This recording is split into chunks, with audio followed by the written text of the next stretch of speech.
Welcome back to TPAsports.com. I'm still over here on the USSSA website, but what I've done just to kind of show you this next topic, I've logged out of that team manager page, and now I'm back to just the public side. This is the place that everybody can get to.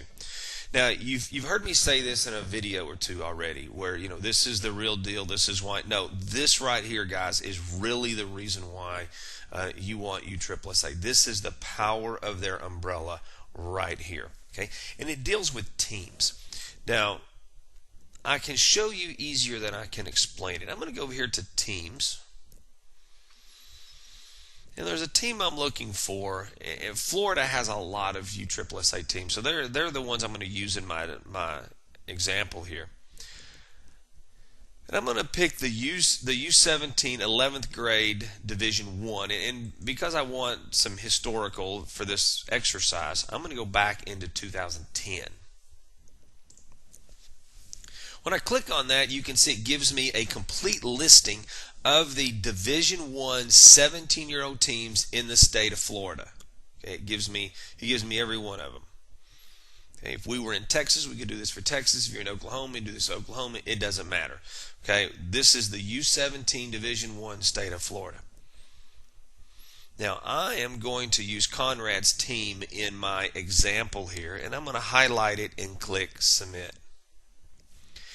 Now, remember on the team manager page, I showed you our Dallas Mavericks red team page and didn't have anything in it because we're a brand new team. Well, here's a team that's actually got some history. Okay, now let's kind of take this thing apart piece by piece. This top section, well, first of all, it gives you points, USSSA points. How do you earn points? Well, it kind of depends. Different types of tournaments, whether it's a qualifier, whether it's a state event, whether it's an NIT, whether it's a national tournament, they kind of divvy out points differently. And I would suggest that maybe you go back to the USSSA site and kind of review what type of points are issued with what type of team. But basically, you accumulate points during the season based upon the type of tournament you've played in and how well you have done in that tournament. Okay? Gives you the name of the team, where they're located, their overall record, USSSA record of 21-6. Gives you their number, and again here it gives you their classification. Down here, this next section, it says record versus teams in same class. Why are we 16-6 here and 21-6 here? Well, what this is telling you is that in some tournament somewhere, this Florida elite squad probably played some Division II teams that had signed up for their tournament. The next item here is ultra important. That's the power rating. Now, the power rating is a formula that's about as long as your forearm that's proprietary with USSSA. It was developed by a statistician.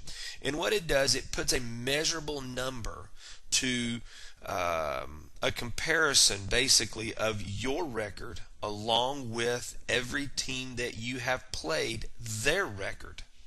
Okay, so if you've played good teams and won, you'll have a pretty good power ranking. If I have the same record as you, but I haven't played as difficult teams, then even though we're standing there with the same record, your power ranking should be higher than mine. As a matter of fact, a lot of people don't really understand this, but your power ranking can change and you not even play. For instance, one of the teams or several of the teams that you have played are playing in another event. Remember, the power ranking is based upon not only your win-loss record, but the win-loss record of everybody that you've played. Okay, 1,126 is a pretty good power ranking. Now, here at TPAsports.com, we use it in our tiebreaker. If you will recall, when we talked about brackets and schedules and such, our tiebreaker, that power ranking points is one of our tiebreakers. It's fourth or fifth down the line, but we still utilize it. Now, a lot of leagues will use this, and we'll actually use this also when we get into, if we have a competition committee question. We've got a team that's beating the living bejeebers out of everybody. We will utilize this power point, this power rating, as a tool to determine whether we need to reclassify somebody. All right, the rest of this is average score, average points allowed, average point differential, etc., etc. Okay. Here are the tournaments that this team has played in, and here is their placing. You can see they've won 4. Looks like they didn't do well in 2. And this is the number of USSSA points. You add these up, you should end up back to this figure. Okay. When did they play? What type of tournament was it?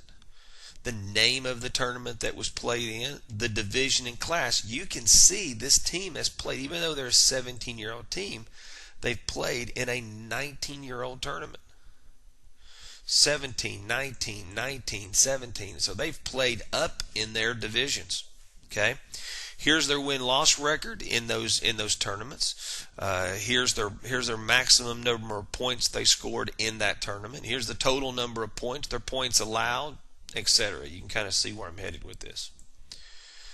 Now remember, in our discussion over on the TPAA side, again, we got back to schedules and brackets and this and that. And there in the very last 15 seconds of that video, I talked about my story's not over. That I have to take my event and I have to replicate it. I have to forward that information on to the USSSA folks. Well, this is where all this information comes into play. Okay, here is all the games that this Florida elite has played, and you can see their information. Okay. Now I'm going to stop this video.